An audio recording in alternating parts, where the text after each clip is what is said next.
This is what my whole Y Machine series of videos is about. It is about reality at large being this Y machine, but on the micro scale, it is the screen, the computer you look into. It's like this black mirror, this infinitely expanding or deepening hall of mirrors, like this rabbit hole that you'll never actually get out of, because the adjustments can be so subtle, the handling of you can be so subtle, the directing of your attention can be so subtle. And this is not easy for people to accept. Like, people want to think like, no, I can get to the truth. Like, if my intentions are good and I work hard enough and I'm smart enough, I can find the truth in these books or in this computer or in this website. But the truth is, it's smarter than you, period.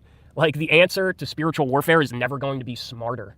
Like, your battleground has to be spiritual. It has to be your values. Like, what do you really value? Do you value real life? Or what makes me any more credible? Nothing. Nothing. I have no way to know that what I say is what you hear. That's my point. Intellectually, it is smarter. I mean, people might not want to hear it, but it's a game you can't win. The only winning move is not to play. And I understand, at this point in history, yeah, we're playing over these phones. But it's something you have to be willing to walk away from at any point. Like, your likeness can be taken over at any point and duplicated online and made to say things you would never say. And you have to be okay with that and be able to walk away, into the real world, into nature, into like organic reality. If you're so tied into your online matrix identity, that's how it drives people to suicide and mental collapse, is by having so much invested in that matrix identity.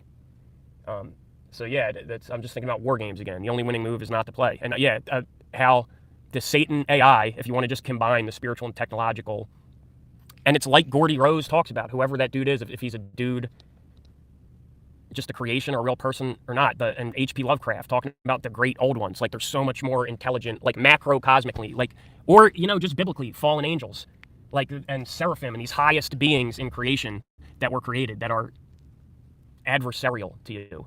Like, it doesn't really matter what worldview you take, or you could just look at it purely technologically, like the amount, the computing power of like what really exists, it just dwarfs the human brain. It just does. At least what we have access to in our like waking normal consciousness.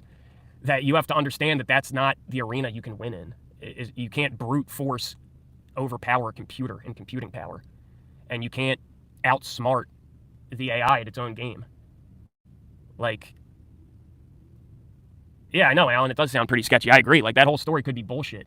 But to me, it's not. The representation might be bullshit, but it doesn't matter to me, because like, I know that as a spiritual force that has always existed either way.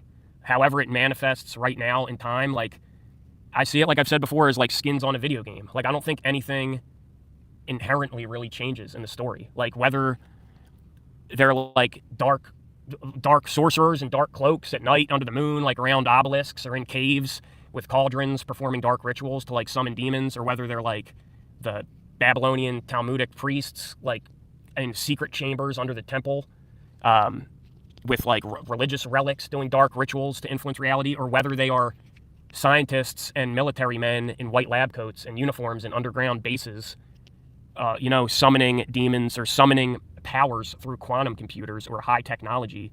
To me, the game is always the same. It never changes.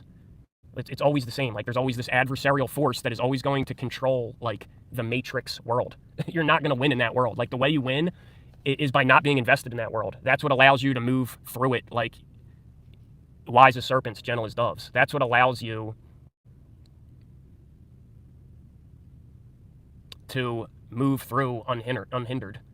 And you might not always be physically or mentally unhindered or unmolested. Like, there's times when you're going to have problems physically, because that's just how it's meant to be. But like, spiritually, you will remain intact, like saved, however you want to put it. Like, you'll be okay.